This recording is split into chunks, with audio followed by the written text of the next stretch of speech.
জানেন তো পুজো করার নিয়ম, পাঁচটা দেবতাকে আগে উপাসনা করে তারপর নিজের আরাধ্য দেবতাকে পুজো করতে হবে। সনাতন ধর্মের এটা একটা বিরাট বড় ব্যাপার। এখানে একতন্ত্র চলবে না, কারণ একতন্ত্রের মধ্যে অনেক দোষ থাকতে পারে। গণতন্ত্রের কাজ এখানে পাঁচজনের মত নিয়ে তবে স্থির সিদ্ধান্তে আসতে হবে। পাঁচজন দেবতাকে আগে ডাকতে হবে, তারপর তুমি লক্ষ্মী পুজো করো কি সরস্বতী পুজো করো, যে পুজোই করো আগে পাঁচজন দেবতাকে পুজো করতে হবে। সেই পাঁচজনের মধ্যে প্রথম হচ্ছে সূর্য,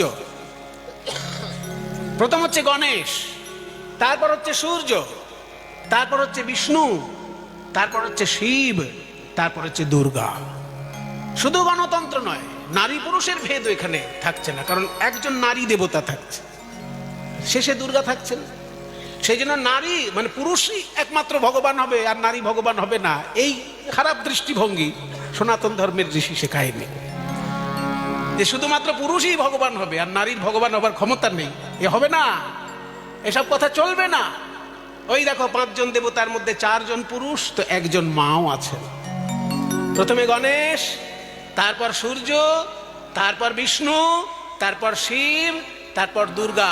এই পাঁচজনকে আগে পুজো করে নিতে হবে, তারপর তুমি লক্ষ্মী কি সরস্বতী কি শীতলা যাই পুজো করতে পারো। এই পাঁচজনের মধ্যে শিব ঠাকুরের যখন পুজোটা হয় তখন এই মন্ত্রটা বলা হয়, এটা শিবের ধ্যান। ধ্যায়ে নিত্যং মহেশং রজতগিরি নিভং চারু চন্দ্রাবতংসম। ধ্যায়ে নিত্যং মানে সব সময় ধ্যান করা উচিত, শুধু পুজোর সময় নয়, সব সময় ধ্যান করতে হবে শিবকে। ধ্যায়ে নিত্যং মহেশম, শিব ঠাকুর। রজতগিরি নিভং, পর্বতের রূপোর পর্বতের মতন দেখতে তিনি, রূপ দিয়ে পর্বত তৈরি হলে যেমন দেখতে হবে সেই রকম দেখতে। রজতগিরি নিভং চারু চন্দ্রাবতংসম, সুন্দর একটি চাঁদ তার চূড়ায়, মাথায় চূড়া করে রাখা হয়েছে। চারু চন্দ্রাবতংসম রত্নাকল্পোজ্জ্বলাঙ্গম, রত্নের মতো উজ্জ্বল তার অঙ্গ। রত্নাকল্পোজ্জ্বলাঙ্গং পরশু মৃগবরাভীতি হস্তং প্রসন্নম, চারটি হাতে রয়েছে চারটি মুদ্রা। পরশু মুদ্রা, মৃগ শীর্ষ মুদ্রা, এই যে এটা মৃগ শীর্ষ মুদ্রা।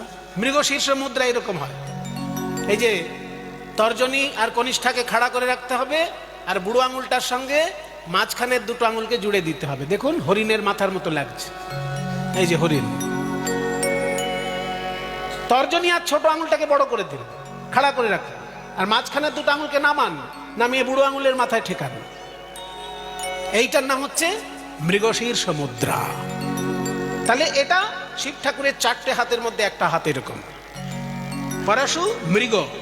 আর একটা হচ্ছে বর মুদ্রা। বর মুদ্রা কেমন? কাউকে আশীর্বাদ করতে গেলে বুড়ো আঙুলটাকে অনামিকার গোড়ায় ঠেকাতে হয়, একে বলে বর মুদ্রা। বুড়ো আঙুলটাকে অনামিকার গোড়ায় ঠেকাতে হয়, যাকে ইংরেজরা বলে রিং ফিঙ্গার। ওই যে বিয়ের সময় আংটি পরায় না, মেয়েটাকে একটা ছেলে আংটি পরায় বিয়ের আগে কথা দেওয়া হয় যখন, ওটা ইংরেজদের কায়দা। তো বিয়ের আগে যখন কথাবার্তা ঠিক হয় তখন একটা আংটি পরানো হয়, আংটিটা এই আঙুলে পরানো হয় বলে, এই যে এই দেখো আমার বিয়ের আংটি নয় আমার, তো এই আঙুলে বিয়ের সময় আংটি পরানো হয় বলে ইংরেজরা এটার নাম দিয়েছে